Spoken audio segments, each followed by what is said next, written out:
7. Ruthless decluttering tricks seniors use to clear entire homes in 48 hours. When 73-year-old Vivian found herself standing in her living room, surrounded by the tangible echoes of 40 years of her life, a ticking clock loomed over her. Just 48 hours remained before the moving truck would arrive, ready to cart away the accumulated remnants of decades. Her adult children resided in distant states, leaving her entirely alone with the daunting task of sifting through a lifetime of possessions. What unfolded next was nothing short of astonishing, not only to those around her, but most remarkably, to Vivian herself. She didn't merely declutter her entire 3-bedroom home. She achieved this monumental feat in a mere 2 days, emerging from the process with a profound sense of liberation, a feeling she hadn't experienced in years. The secret lay in 7 ruthless tricks, methods that challenged conventional wisdom about decluttering and offered a radical new approach. The most empowering aspect, these strategies are accessible to any senior, regardless of their current level of overwhelm, fatigue, or uncertainty about where to begin. This video promises to unveil Vivian's exact system, a discovery that fundamentally reshaped how seniors can approach decluttering. Vivian, it's important to note, wasn't inherently organized. In fact, quite the opposite was true. Following the passing of her husband 2 years prior, their home had gradually transformed into a silent museum of memories, each item a painful reminder she found impossible to touch. Does this sound familiar? What makes Vivian's narrative so compelling is her departure from the common advice of spending months agonizing over every single object. Instead, she employed 7 counterintuitive tactics, specifically designed for seniors grappling with a lifetime of possessions, limited energy reserves, and the deep emotional attachments that come with them. By the end of this presentation, viewers will possess the identical roadmap that Vivian utilized, a roadmap devoid of superficial advice or saccharine platitudes, offering instead the unvarnished truth about what genuinely works when swift, decisive results are paramount. The aspect that most deeply surprised me about her methodology was its sheer effectiveness. If the sheer thought of decluttering an entire home has ever sent shivers of overwhelm down your spine, share your greatest challenges in the comments below. Each submission is read and considered. Vivian's inaugural trick, termed the triage method, draws a parallel from the urgent pace of emergency medicine. Just as medical professionals prioritize patients based on immediate need, rather than allocating equal attention to all, Vivian applied a similar principle to her possessions. This approach was instrumental in liberating her from the debilitating analysis paralysis that had kept her immobilized for 2 full years. The process was remarkably straightforward. Vivian categorized everything into 3 unsparing divisions within a mere 15 minutes per room. Category 1 encompassed items she can't live without: essential medications, vital documents, cherished comfort items, and daily necessities such as prescription bottles, birth certificates, and her favorite morning coffee mug. Category 2, the danger zone, comprised items she might need someday. This is precisely where most individuals become permanently ensnared. Category 3 was designated for items she haven't touched in over a year, which were then subjected to automatic elimination with absolutely no exceptions. The truly ruthless element, a truth often left unspoken, was that Category 2 items were treated with the same rigor as Category 3. Vivian recognized that the might-need-it-someday mentality was, in essence, fear masquerading as pragmatism, and fear is a formidable architect of clutter. She granted herself the permission to be mistaken about a few items, a trade-off she deemed far more desirable than remaining trapped by indecision about everything. She strategically began with her kitchen, a space where utility is undeniably evident. In just 15 minutes, she discovered an astonishing 23 coffee mugs, despite her current preference for tea. She also unearthed 3 complete sets of fine china, untouched since her daughter's wedding in 1987, and a trove of kitchen gadgets sufficient to equip a small restaurant. The triage was swift and unceremonious.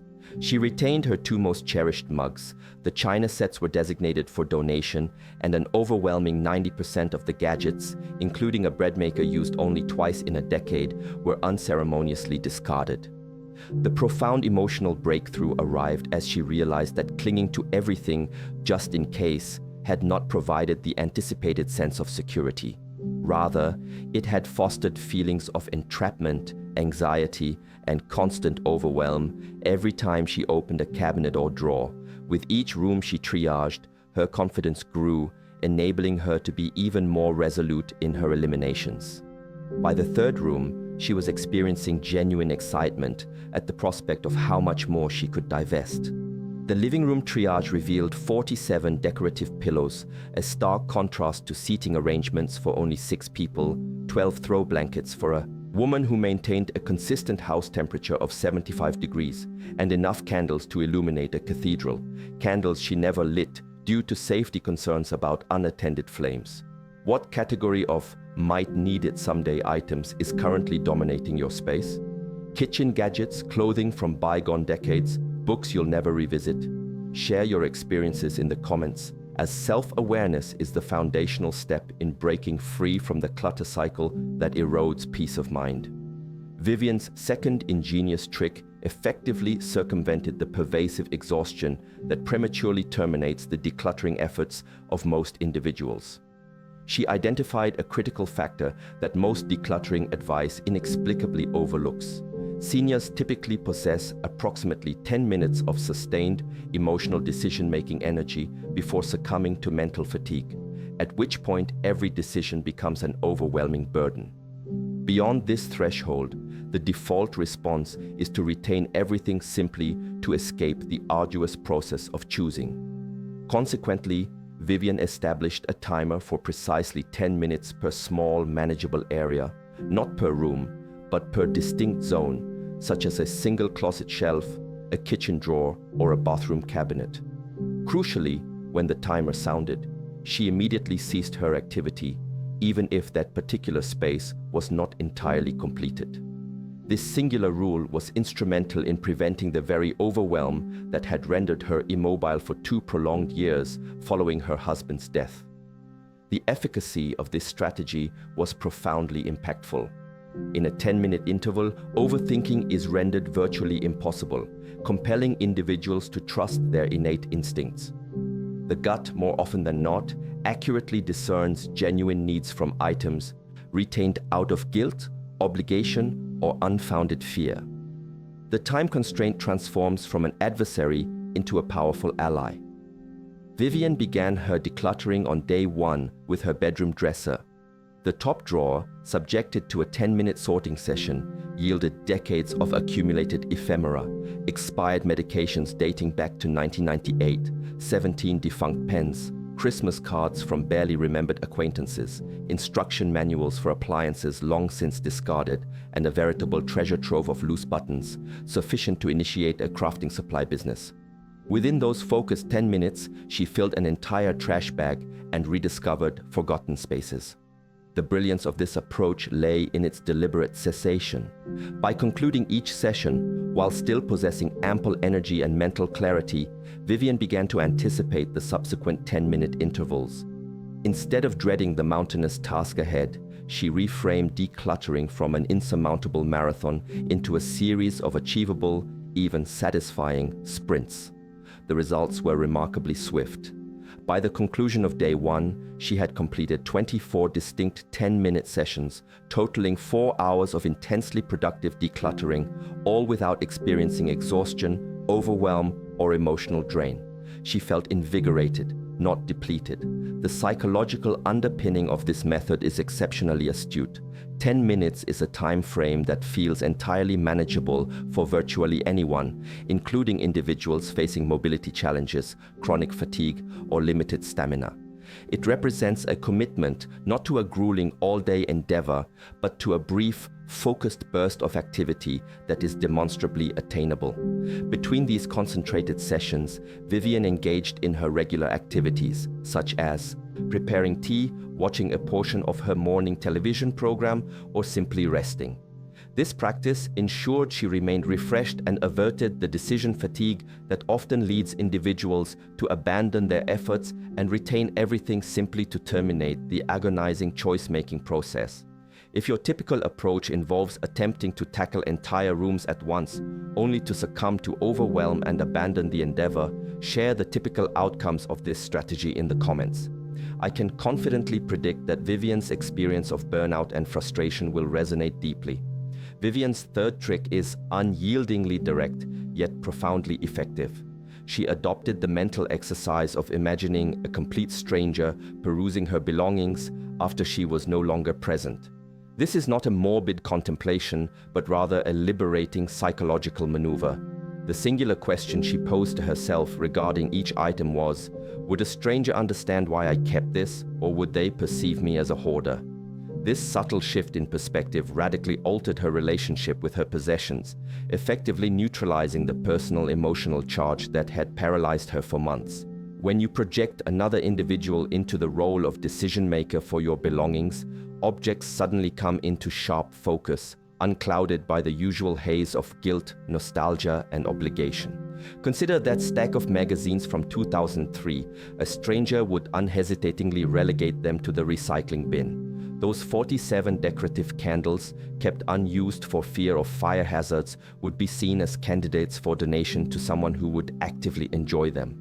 Vivian applied this stranger test to her sentimental items, the very category where most seniors falter and abandon their decluttering efforts. She possessed boxes upon boxes of her children's elementary school artwork, undeniably sweet and meaningful. However, a stranger would not reasonably keep 200 crayon drawings and finger paintings. She judiciously selected the 10 most poignant pieces, those that truly captured her children's unique personalities, and released the rest without a trace of guilt. The photo albums presented a more significant challenge for this strategy. She had accumulated 23 albums filled with blurry vacation snapshots, duplicate images, and photographs of individuals she could no longer identify. Employing the stranger test, she realized that the majority of these photos held little significance for anyone other than herself, and, in honesty, many held diminished meaning even for her. She meticulously condensed 23 albums into 3 beautifully curated ones that genuinely narrated her story and evoked joy rather than a sense of obligation. The power of this approach lies in its ability to divest objects of their emotional baggage. When you decouple the act of keeping items from feelings of guilt and obligation, you begin to retain possessions that genuinely enrich your current life, rather than those you feel compelled to keep or fear judgment for discarding. The stranger test also proved remarkably effective for her wardrobe. Vivian owned dresses from her teaching career, untouched for 15 years, including formal suits that no longer aligned with her lifestyle or physical form. Would a stranger retain professional attire for someone happily retired for over a decade? Undoubtedly not. These garments were donated to assist young teachers embarking on their careers. However, the most profound revelation emerged from her extensive book collection. She possessed over 300 books she had read once and realistically would never revisit. Romance novels, outdated computer manuals, diet books from the 1980s, and self-help volumes whose purpose had long since been served. The stranger test was brutally clear. Hoarding books one will never reread is merely a disguised form of hoarding, cloaked in the pretense of intellectual pursuit. This test extended even to her kitchenware.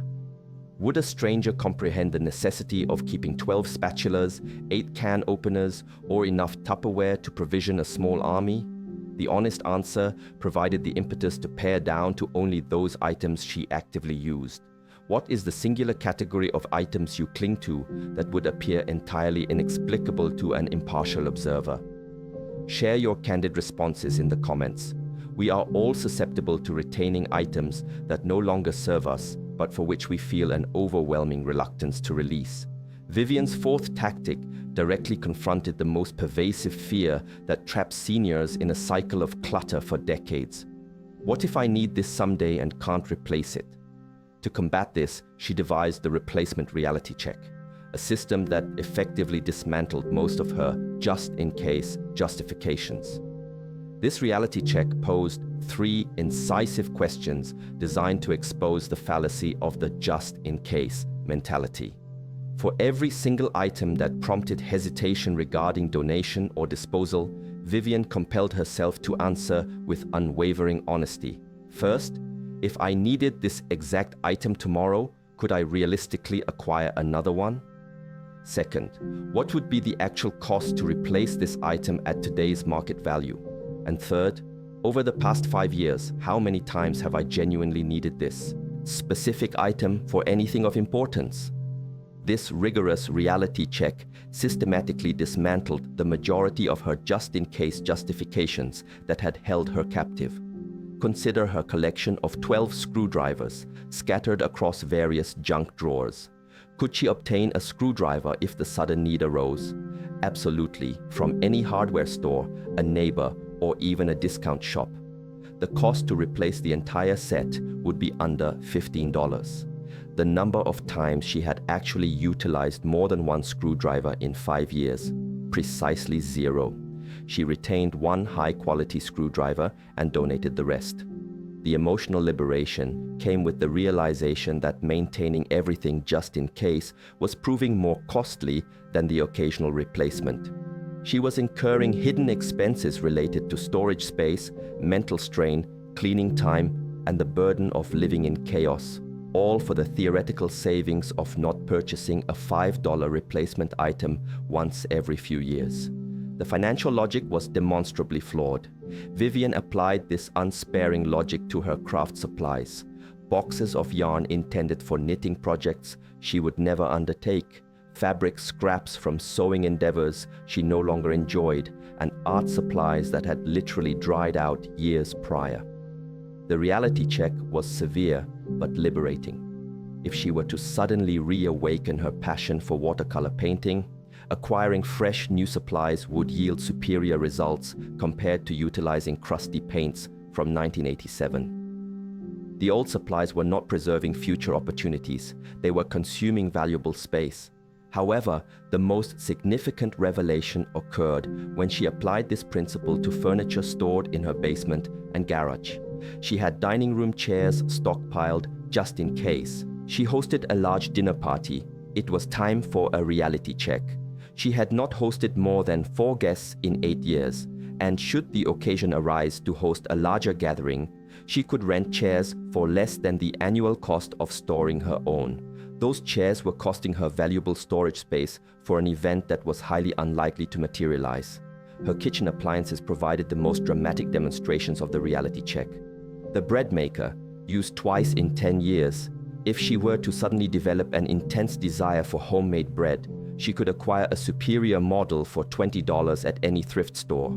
The juicer, dormant since her 2015 health kick, its current replacement cost was $30 at a major retailer. Meanwhile, these appliances were encroaching on her counter space and contributing to a cramped and chaotic kitchen environment daily. Her extensive tool collection underwent a similar assessment. Specialized tools for home repairs she no longer performed were donated to young homeowners who would derive practical benefit from them. She retained basic tools, accepting the pragmatic reality that hiring professionals for major repairs was a more sensible option at her age than maintaining equipment she hadn't touched in years. Here lies an uncomfortable truth that may sting. A significant portion of what you are holding onto just in case will likely never be needed. And the few items that might be required in the future are readily and affordably replaceable in our contemporary world. What specific item are you retaining that could be replaced for under $20? Share it in the comments, and let's engage in a collective reality check to liberate ourselves from the burden of costly clutter. Vivian's 5th strategy was pivotal. In preserving her sanity and preventing the emotional exhaustion that often derails decluttering efforts, she ceased treating all possessions with equal importance, instead strategically directing her limited emotional energy towards items and decisions that truly held significance. This approach is absolutely critical for seniors, as sustained emotional engagement with every single object in one's home is simply not feasible. Vivian developed what she termed an energy investment scale, ranging from 1 to 10. This system revolutionized her entire decluttering methodology. Level 1 items received absolutely no emotional investment, being immediately designated for donation or disposal without any deliberation or guilt. Level 10 items, conversely, were subjected to careful consideration, appropriate storage solutions, and were allocated prominent positions in her revitalized living space. Everything in between was sorted based on the genuine emotional energy it warranted. Her extensive book collection served as an ideal illustration of this principle. Romance novels she had read once and would never revisit were assigned a solid 1, immediately slated for donation without a moment's hesitation or internal debate. Her late husband's technical manuals were rated a 3. She spent a mere 30 seconds considering if her adult children might find them useful before boxing them up. Her grandmother's handwritten cookbook, filled with cherished family recipes, earned a 9. She meticulously cleaned it, protected it with archival plastic, and gave it a place of honor in her new kitchen. This strategy effectively circumvented the emotional drain that brings most decluttering projects to an abrupt halt. Instead of expending equal emotional energy on every item and exhausting herself with inconsequential decisions, Vivian learned to rapidly identify what merited her precious emotional capital and what absolutely did not warrant even a fleeting thought. The breakthrough moment arrived when she tackled her overwhelming bedroom closet, which housed 67 items of clothing crammed into a space designed for approximately 30, yet she regularly wore only about 12. Utilizing her energy scale, the majority of her wardrobe was rated 1 to 3, signifying direct donation without drama, guilt, or prolonged internal dialogues. The few pieces she genuinely loved and felt confident wearing were rated 8 to 10, reserved for careful organization with high-quality hangers and ample space. This systematic approach cleared her entire closet in 45 minutes, a stark contrast to the entire weekend she had initially anticipated. Intriguingly, this strategy revealed a fascinating insight. Vivian discovered that the items she had been expending the most emotional energy fretting over were often the least critical to her daily comfort and happiness. She had been agonizing over decorative items that went unnoticed by anyone, while neglecting the functional clutter that was inadvertently impeding her daily routines and causing frustration. The garage became the ultimate proving ground for her energy investment strategy. Decades of might-be-useful someday items were predominantly rated 1 to 2 on her scale, leading to their swift and ceremonial removal. Garden tools for a garden she no longer maintained due to arthritis, camping gear for excursions she no longer embarked upon, and sporting equipment for activities she had long outgrown were all cleared. She divested 80% of her garage by simply refusing to invest emotional energy in items that did not align with her current reality.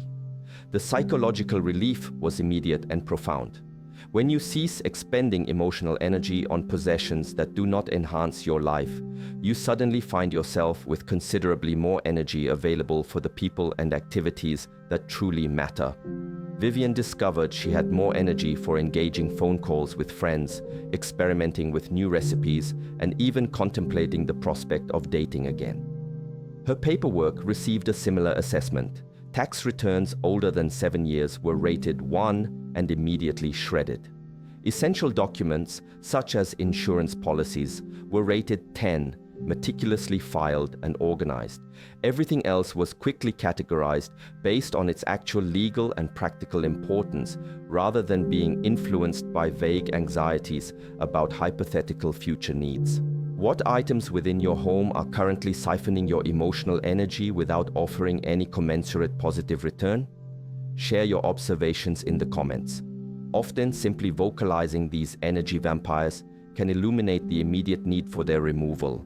Vivian's 6th trick is the one that elicited surprise from everyone, including her own adult children. She began making every decluttering decision based not on who she used to be, nor on who others expected her to remain, but rather on the person she was actively becoming. The future self-test posed a single potent question. Does keeping this item serve the person I am evolving into, or is it anchoring me to a past that has already reached its conclusion? This perspective was utterly revolutionary, as most seniors approached decluttering driven by guilt about the past or an obligation to uphold past identities, rather than embracing the excitement of their emerging selves in this new chapter of life. Vivian completely inverted the narrative. Instead of asking, "How can I possibly part with this?" she began to inquire, "How does retaining this item contribute to me becoming the person I aspire to be in my remaining years?" Her extensive collection of business suits became the initial significant test of this strategy. Having occupied a prominent executive role for 30 years, these suits represented decades of achievement, respect, and a distinct professional identity. However, her future self was envisioned as a relaxed retiree who volunteered at an animal shelter, pursued watercolor classes, and traveled to destinations previously inaccessible due to time constraints. Those power suits did not serve her envisioned future. They served as anchors to a past identity that had already beautifully concluded. The book collection further illuminated a profound shift in thinking. She possessed multiple shelves filled with business and management texts that had been absolutely indispensable to her career success. Yet, her future self was eager to explore subjects like gardening, travel photography, and perhaps even creative writing. Retaining outdated business books was not an act of honoring her accomplished past. It was actively hindering her capacity to embrace new interests and facilitate personal growth. The profound power of this approach lies in its ability to transform decision-making. When you base your choices on your future self rather than your past self, the act of letting go transforms from a painful process into an exciting one. Vivian was not relinquishing her past accomplishments. She was deliberately creating both physical and mental space for her next grand adventure. The transformation of her craft room served as the most dramatic illustration. Instead of clinging to supplies for hobbies she had, in all honesty, lost interest in years prior, she courageously cleared space for the art studio she had envisioned since her retirement. The dusty sewing machine and mountains of fabric she would never use were removed, making way for a proper easel, high-quality watercolor supplies, and natural light previously obscured. However, the most emotionally taxing moment arose when she applied this test to her late husband's belongings. She recognized that preserving everything exactly as he had left it was not an act of honoring his memory. Rather, it was impeding her own healing process and her ability to move forward into whatever remained of her life. She retained the most meaningful items that genuinely offered comfort and evoked happy memories, then donated the rest to assist other families. Her husband, she reasoned, would have wished for her to live vibrantly, not to maintain a shrine. The kitchen makeover exemplified the practical magic of this strategy. Her past self had required industrial-grade cooking equipment for entertaining business associates and hosting large family gatherings. Her future self, however, desired a simple, serene space, conducive to preparing tea, light meals, and perhaps cultivating a small indoor herb garden. She donated the commercial-grade pots and appliances, thereby creating space for the cozy culinary environment that aligned with her new lifestyle. This test is effective because it grants unequivocal permission to evolve and change, rather than remaining static and bound by old patterns. You are not betraying your past achievements by making room for new experiences. You are honoring the growth and accumulated wisdom that accompany aging and evolving circumstances. Who is your future self, and what does that emerging individual require to thrive in the time remaining? Share your vision in the comments. Sometimes publicly declaring your future identity can solidify that transformation and empower you to release what no longer serves your evolution. Vivian's seventh and final trick was instrumental in solidifying her complete transformation and preventing the pervasive regret that sabotages most decluttering efforts. She implemented meaningful completion ceremonies for each major category of items she released. This is far beyond superficial feel-good practices. It represents a psychological necessity for seniors who are parting with a lifetime of accumulated memories and deeply significant possessions. instead of discreetly disposing of items in garbage bags, an act that implied shame. Vivian consciously chose to honor the meaning these possessions had held in her life before bidding them a proper farewell. This ceremonial approach transformed guilt into gratitude and effectively mitigated the second-guessing that often prompts individuals to retrieve items from donation bins at the last possible moment. For her extensive business wardrobe, she orchestrated a career celebration ceremony. She dedicated 10 minutes to holding her favorite power suit, recalling her proudest professional achievements, the promotions she had earned, the challenging negotiations she had successfully navigated, and the teams she had led to success. She then imbued those garments with a blessing to assist another woman in achieving her own professional aspirations before donating them to a non-profit organization that supports women entering the workforce. The book ceremony became deeply meaningful. Rather than simply depositing boxes at a library donation center, she penned brief thank you notes to authors whose works had profoundly influenced her thinking, slipping these notes inside the books with messages such as, "Thank you for teaching me about leadership," or "This book helped me through my divorce. I hope it offers similar solace to someone else." Future readers discovered these notes, and several individuals contacted her to share how deeply touched they were by her messages. The photo ceremony, however, proved to be the most emotionally resonant transformation. Instead of discarding duplicate photographs as unwanted refuse, she conducted what she termed a memory celebration, expressing gratitude to each batch of pictures for capturing precious moments before releasing them, secure in the knowledge that the memories were permanently etched in her heart, not confined to cardboard boxes consuming closet space. This ceremonial approach fostered genuine closure, replacing lingering regret. Without these rituals, Vivian found herself questioning her decisions and feeling an urge to retrieve items from donation bags. The ceremonies imbued each decision with a sense of finality, peace, and genuine significance, rather than a feeling of loss. Her adult children's artwork received the most elaborate ceremony. She photographed every piece she wasn't keeping, compiled a beautiful digital album titled My Children's Masterpieces, and then ceremonially thanked each drawing for the joy it had brought before releasing the physical copies. Her adult children were deeply moved upon viewing the digital album, suddenly having greater access to their childhood creativity than ever before, with their memories preserved indefinitely without the need for physical storage. The most surprising ceremony was reserved for items that were broken, worn out, or no longer functional. Instead of experiencing guilt over damaged possessions beyond repair, Vivian created retirement ceremonies where she thanked these faithful items for their years of service before allowing them to rest peacefully. She thanked her beloved worn-out sweater for providing warmth through countless winters before sending it for textile recycling. Even kitchen items received ceremonial treatment. She expressed gratitude to her mother's mixing bowls for their role in creating thousands of family meals before passing them on to a young neighbor just beginning her culinary journey. She held her wedding china one last time, recalling elegant dinner parties and cherished holiday celebrations before donating it to help another family create their own special memories. The most profound ceremony involved items connected to her late husband. She created a love celebration, holding each meaningful item, sharing a specific memory aloud, and then deciding whether keeping it provided comfort or inflicted pain. Items that brought comfort remained. Those that caused pain were blessed and released to assist other families. By the conclusion of the 48 hours, Vivian had completed dozens of small yet profoundly meaningful ceremonies.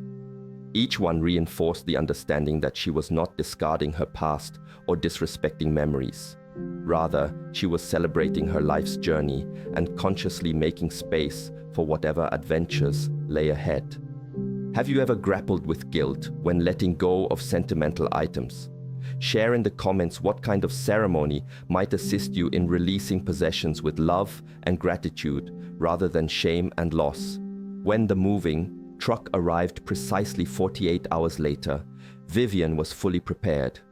However, the true transformation was not evident in her now empty rooms, but in her newfound sense of freedom and boundless possibility. She had packed only what genuinely served her future self, donated 12 truckloads to families in need, and bid a proper farewell to a lifetime of accumulated memories.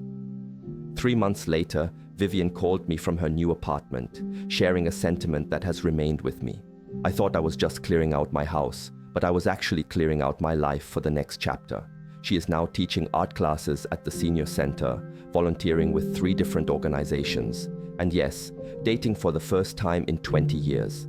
The 7 ruthless tricks did more than just facilitate decluttering. They empowered her to discover who she was becoming. That is the genuine secret. Decluttering is not merely about discarding possessions. It is about creating the necessary space for the life you genuinely desire to live. If Vivian's story resonates with you, please click the like button now and share this video with someone who needs to hear this message today. These 7 tricks are effective, but their efficacy depends entirely on your willingness to implement them. Which trick will you begin with? Share your intentions in the comments. Every single response is acknowledged, and if you are truly committed to orchestrating your own senior reset, please click the subscribe button and activate the notification bell. New strategies, specifically designed for individuals ready to make their next chapter their most fulfilling one, are shared every week.